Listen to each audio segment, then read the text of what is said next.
cousins, kinfolk, what's good? It's your girl, the real journalist, Granddaughter, and I'm back with another episode for the How to Become a Travel CNA series. If you're new to the channel, welcome. Please make sure you like, comment, subscribe, and turn those post notifications on so you can be on time for every single cousin walk, cousin sit down session.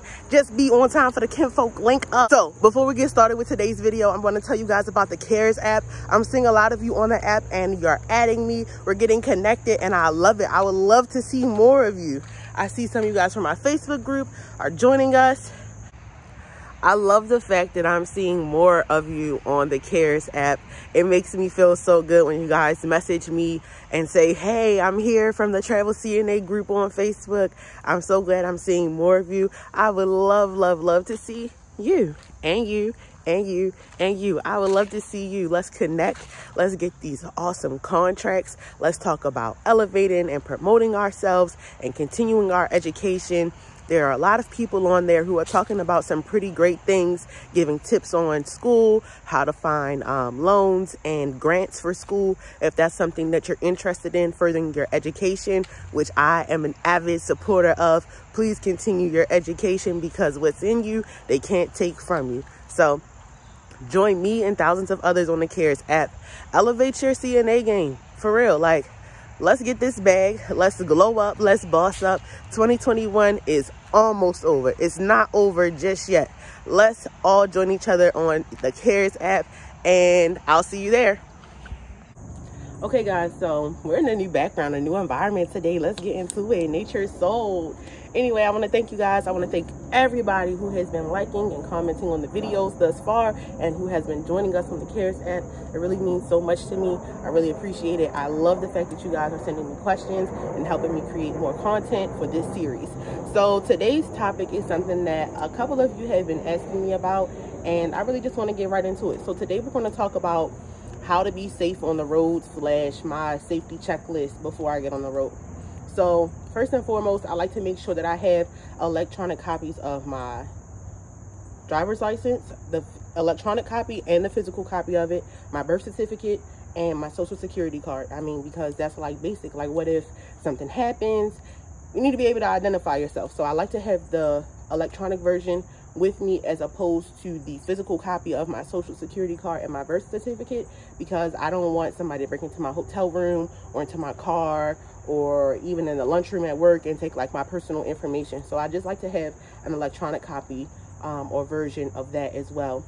So I like to keep physical copies of my health insurance cards and my car insurance cards, just because you would hate for something to happen and you don't have the physical version of it. You always have an electronic version of it on your phone, or if your phone dies, and you have a physical copy of your insurance cards. And I feel like those are like the top 3 or 4 major things that you should just have doubles of. The next thing I like to make sure that I always have with me is some type of mace. It is crazy out here in the world. Like, I know that when I fly, sometimes I can't bring mace with me. So I'll put it in like my checked bag, the one that goes under the plane. Just make sure that you have something with you to protect yourself, because it is getting crazy out here in these streets. Like, for real. Like, I would hate for anything to happen to any of my cousins that are watching this video, or any of my future cousins, or just, I would just hate for anything to happen to anybody. So I want you guys to make sure that you at least have mace with you. Gun laws are different in every state. Like in Maryland, there's no such thing as a self-defense law. So I would not recommend bringing your weapon with you. If you know you're going to be in that state for an elongated amount of time, then maybe, you know, you might want to look into maybe a temporary gun license, or getting a gun license for that state, or doing whatever it is that you need to do to have a weapon to protect yourself once you get to that state. I have seen so many times in the groups where nurses, LPNs, different healthcare professionals are taking their weapons with them while they may be registered in the state that they live in, and they get to the airport, they get through TSA in the state that they live in, and when it's time to clear customs or come back through, there are some major problems. I'm even aware of several CNAs who drove from one state to another. All of their weapons were registered, but when they got to the state, something simple like a traffic pullover turned into all of them having to terminate their contracts because they did not have the proper registration for the state that they were going to. So I want you all to make sure that, again, before you accept an assignment to a state, that you look up their most basic laws. If it's a Commonwealth state, you need to look that up and figure out what that means and how it will affect you. So I've covered my identification, I've covered my health and car insurance. The next thing that I like to make sure, and I'm gonna do a video on this later, I'm actually flying out at the end of the month, like I told you in the beginning of the video. I'm flying to Vegas at the end of the month for TravCon, so I'll probably like do a what I pack video. Well, I'll show y'all what I pack for assignments, but it won't really be an assignment, but it kind of is. It's for my sponsorship, but anyway. So next thing I like to make sure that I have is my wallet. That sounds like common sense, but it's not. It's not. This one time I was on an assignment in Pennsylvania/Ohio, and a young lady and her husband drove all the way from Mississippi.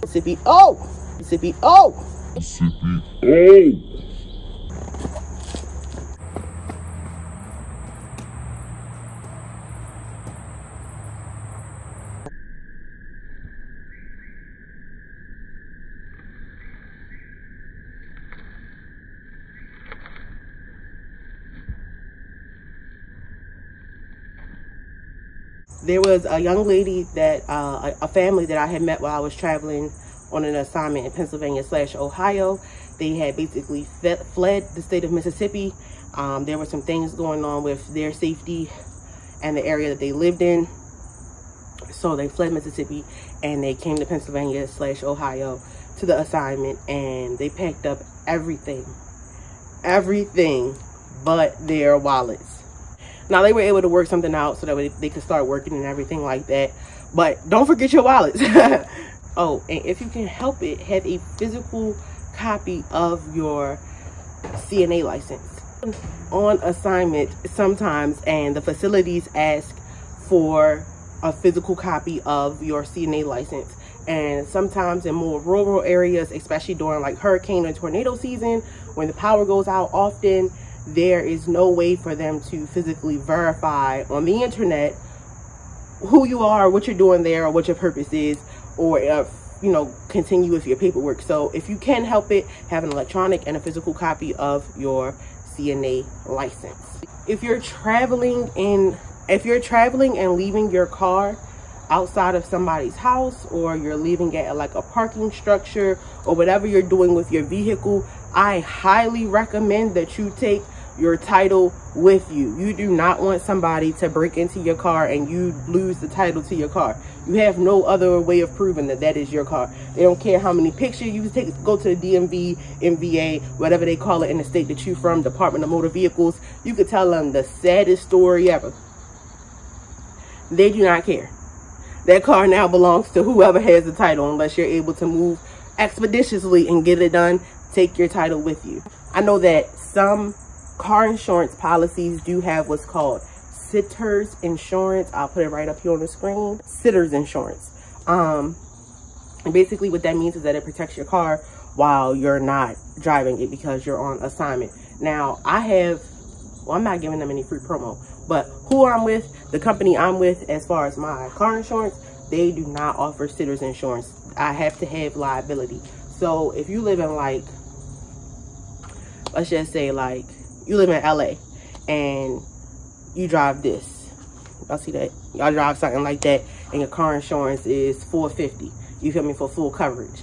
You know that you're about to take an assignment and you're leaving your car parked somewhere, and you call your insurance agency and you ask them what is the minimum coverage requirement for the state. I don't know what it is for real for Cali, but let's just say they say you gotta have liability as a minimum. Okay, cool, great. So you go from paying $450 or $480 to paying like $120 a month for your car insurance because you're not going to be driving it. Every car insurance agency is different, so you want to make sure that you call and you confirm. Somebody else also asked me, do I recommend changing the address for my car insurance when I get to my assignment? And no, I don't recommend that at all, because if something happens, your license, your driver's license, still has your home address registered to it. If you own your car, you're leasing it, or whatever the case may be, it still has your home address listed on there. And I would hate for something to happen. You get pulled over by the police and they're like, okay, well, you're in Georgia with you're in Georgia in a rental car with New York tags, New Jersey, no, that's too close, Utah car insurance, and you know, you don't want all that mixed up, you feel me? So just leave it the same. I don't recommend that. If you're somebody that travels a lot, I do recommend getting a P.O. box. You can go right down to your local post office, and I think it's like 30 bucks a month, depending on the type of mail that you have coming in. They might have some that are even that cost even less.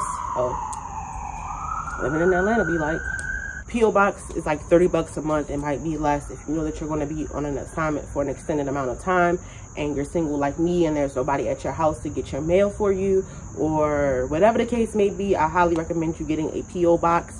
I do not recommend you getting your mail forwarded to where you are. I actually have a kind of funny story about that, and I'm gonna wrap this video up because I feel like it's getting kind of long. Okay, so this one time when I was in Pennsylvania / Ohio, I was working an assignment, and this was when like Adore Me had just come out. If you don't know what Adore Me is, I don't know, because I'm not giving them any more free promo than this. You gotta pay me now, per. Only free promo you get is Monroe Services. Anyway, I had just signed up, subscribed for like this little, whatever their trial offer was at the time, and I had got a box sent to the facility instead of getting it sent. So guys, like I was saying, I had gotten this subscription to basically a lingerie line, and I didn't know it was lingerie. I never had lingerie. Like, I was so young, I was so green. But anyway, I got the box sent to the facility instead of getting it sent to the housing that I was staying at, and it was so embarrassing. The DON, like the HR lady, they had to call me into the office and they were like, this is unacceptable.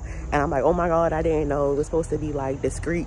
Like, everybody knows your brand, so why would you? Anyway, so that was kind of embarrassing. So that's why I'm saying that if you're going to be gone for a long amount of time, I highly recommend getting a P.O. box, and you can just go to your local post office. You can either get a P.O. box to where you're staying if you know you're going to be gone for, I say if you're taking a 13-week assignment or longer, I would recommend getting a P.O. box and not getting your mail forwarded to your facility or to the housing where you're staying, because you would hate for your lingerie to get sent to the facility and everybody knows that you have lingerie. Pretty much that on that.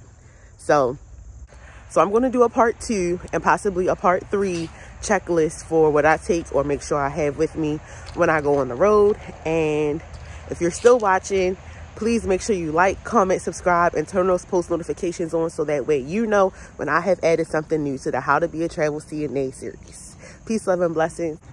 Cousins, oh my gosh, can you believe that we've been taking walks together for 3 months now? I know. I didn't gain some of the weight back because I got a little bit comfortable and I was eating good and I was going through some emotional things. So there's that. But we have been taking this walk with each other for 3 months and we are at 43 subscribers, I think.